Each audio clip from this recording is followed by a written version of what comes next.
Dear friends, कैसे हैं आप सब। उम्मीद करती हूँ कि आप लोग अच्छे नहीं बल्कि बहुत अच्छे होंगे। सबसे पहले मैं अपने हर बढ़ते हुए सब्सक्राइबर को थैंक्स कहती हूँ, जिनकी वजह से मुझे आगे बढ़ने का मोटिवेशन मिलता है। फ्रेंड्स, इससे पहले कि मैं अपने टॉपिक पर आऊँ, मैं एक बात आपसे कहना चाहती हूँ। सन 2000 में जब स्टार प्लस एक नया चैनल आया था, तब बहुत से नए सीरियल्स भी लॉन्च हुए थे। उनमें ख़ास बात ये थी कि वो सभी के सभी सास बहू वाले सीरियल थे और उस समय की ऑडियंस द्वारा बहुत ज़्यादा पसंद किए जा रहे थे।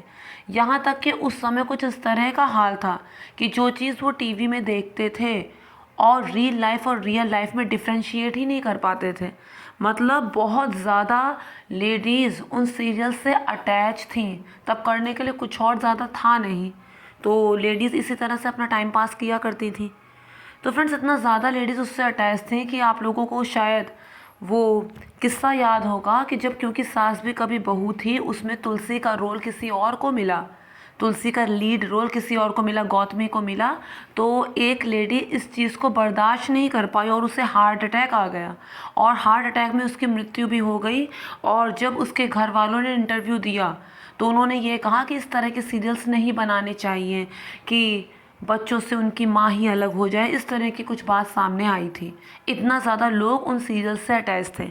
उनमें ही एक सीरियल था कुमकुम प्यारा सा बंधन, जिसमें लीड रोल में थी जूही परमार और उन्होंने खूब वाहवाही बटोरी थी। एक तो वो सुंदर इतनी थी और उस समय इतनी अच्छी एक्टिंग, और उस समय जो दौर था उसमें सीरियल इतना ज़्यादा पसंद किया गया था कि वो छा गई थी और लोगों में बहुत ज़्यादा लोकप्रिय थी और लोग उन्हें कुमकुम नाम से जानते थे, बहुत पसंद करते थे। फ्रेंड्स, इस सीरियल में ख़ास बात ये थी कि जो कुमकुम थी उसी को बहुत ज़्यादा पैम्पर किया जाता था। वो जो कर रही है वो सही है, जो कह रही है वो सही है। तो कुछ इस तरह की चीज़ें ही शायद इनके दिमाग में भी भर गई होंगी या फिर इनके दिमाग में हावी हो गई होंगी। उसके बाद उन्होंने एक सीरियल किया था देवी। उसमें भी सब ठीक ही ठाक था, लेकिन जब इन्होंने रियलिटी शोज़ में आना शुरू किया, जैसे कि माँ एक्सचेंज, और जैसे कि एक और रियलिटी शो था पति पत्नी और वो, तो इसमें जो इनका आवरण था एक आदर्श का, वो पूरी तरह से कह सकते हैं ब्लास्ट हो गया था। आप लोगों ने देखा होगा, अगर अभी भी आप लोग यूट्यूब में सर्च करेंगे तो आपको पति पत्नी और वो में जो कुमकुम जो थी, उनके जो रियल एक्सपीरियंस अगर आप लोग देखेंगे कि किस तरह से उन्होंने बिहेव वहाँ पर किया था, वो कितनी ज़्यादा शॉर्ट टेम्पर थी और सबसे ज़्यादा कॉम्प्लिकेटेड चीज़ों को इन्होंने ही बना दिया था। तो सोचने वाली बात थी कि इतना पेशेंस रखना आसान चीज़ नहीं होती ये सब चीज़ टॉलरेट करने के लिए। उसके बाद ये माँ एक्सचेंज में आई थी तो वहाँ पर भी इतना ज़्यादा हावी हो गई थी कि किसी को कुछ कहने ना देना, किसी को बोलने का मौका ना देना, किसी की ना सुनना, इस तरह की चीज़ें सामने आई थी। अगर आप अभी भी आप यूट्यूब पे जाकर देखेंगे तो आप लोगों को वो चीज़ें दिख जाएंगी, आप लोगों को वो रिकॉर्डिंग्स दिख जाएंगी। तो फ्रेंड्स, इसके अलावा अगर हम बात करें तो कुमकुम जो थी उनकी मैरिड लाइफ खुद बहुत अच्छी नहीं थी। 8 साल के बाद ऑफिशियली डिवोर्स ले लिया गया था और जब उन्होंने वापस से अपनी बेटी समायरा के लिए उन्होंने ब्रेक लिया था और जब समायरा बड़ी हो गई थी थोड़ी, तब वो वापस से जब सीरियल में आई थी कम फल दाता सनी, उसके लॉन्च में जब उनके हस्बैंड सचिन वहाँ पर नहीं थे, तब ये चीज़ पहले लोगों के दिमाग में आई और उसके बाद ऑफिशियली दोनों ने डिवोर्स ले लिया था।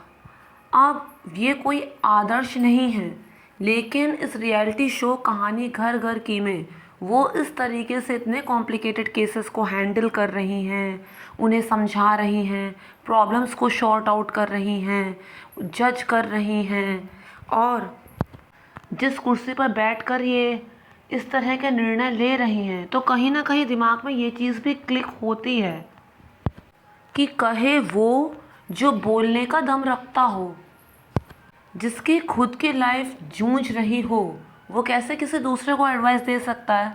फ्रेंड्स, किसी फिल्म में एक बहुत ही अच्छा फेमस सा डायलॉग था कि एक आदमी जो था वो मुल्ला जी के पास गया। उन्होंने कहा कि जनाब, मेरा बेटा शक्कर बहुत खाता है। उन्होंने कहा कि इसे कल मेरे पास लाना, आज नहीं समझाऊंगा कल समझाऊंगा। पिता ने कहा ऐसा क्यों? उसने कहा कि पहले मैं खुद तो शक्कर खाना छोड़ दूं। तो फ्रेंड्स, ये तो बिल्कुल उसी तरह का हो गया कि जो पेरेंट्स खुद टॉक्सिक हैं वो अपने बच्चों को शिक्षा दे रहे हैं कि तुम्हें पेरेंटिंग इस तरह से करनी चाहिए। जिनके लिए खुद एक बच्चा बर्डन बना हुआ हो, वो बता रहे हैं कि इस बच्चों को इस तरह से पालना चाहिए, उन्हें इस तरह से खिलाना पिलाना चाहिए। तो फ्रेंड्स ये चीज़ें जो हैं वो बहुत ही ज़्यादा अजीब हैं। इनके बजाय अगर कोई ऐसा इंसान होता जो सक्सेसफुल मैरिड लाइफ जिसकी हो, या फिर जिसने कॉम्प्लिकेटेड कंडीशंस में भी जो डगमगाया ना हो और जिसने बहुत ही स्मूथली उस चीज़ को हैंडल किया हो, वो अगर इस तरह से एडवाइस देता, सलाह देता तो समझ में भी आता। लेकिन यहाँ पर, और वैसे भी फ्रेंड्स रियलिटी के नाम पे क्या होता है हम सब लोग अच्छी तरह से जानते हैं। कुछ चीज़ें स्क्रिप्टेड होती हैं, इसमें कोई दो राय नहीं है। और दूसरी बात फ्रेंड्स ये है कि इंडिया की पॉपुलेशन जो है हम जानते हैं कितनी है, और इतनी ज़्यादा पॉपुलेशन में कुछ जो निगेटिव केसेस हैं उन्हीं को इस सीरियल में दिखाया जा रहा है। तो हमारे दिमाग में तो ऐसा लगता होगा, बहुत से लोगों को ऐसा लगता होगा कि अरे दुनिया तो इन्हीं सब चीज़ों से भरी पड़ी है, या फिर ऐसा ही होता है, कुछ लोग इन्हीं को इंस्पिरेशन मान लेते हैं, इसी से मोटिवेट होते रहते हैं। तो फ्रेंड्स ऐसा नहीं होता है, इससे मोटिवेटेड डिमोटिवेट होने की ज़रूरत नहीं है। इंडिया की पॉपुलेशन बहुत ज़्यादा है और ये जो केसेस है खाली मुट्ठी भर है। तो मैं तो यही कहूँगा कि पॉजिटिव सोचो और पॉजिटिव करो और भगवान का नाम लेते रहो और सब कुछ भगवान पर छोड़ दो, और इन सब चीज़ों में समय जाया करके, क्योंकि दिमाग है हमारा, कोई डस्टबिन नहीं है कि कुछ भी डाल दिया, कुछ भी देख लिया, ऐसा नहीं करना चाहिए। तो फ्रेंड्स मैं उम्मीद करती हूँ आपको लोगों को मेरे वीडियो का मर्म समझ में आ गया होगा।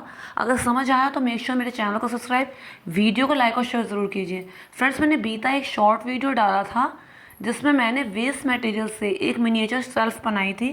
फ्रेंड्स आप लोगों के लिए 2500 व्यूज़ मायने नहीं रखते होंगे, लेकिन मुझे अगर 2500 व्यूज़ उसमें आए हैं तो मेरे लिए तो ये खुशी की ही बात है।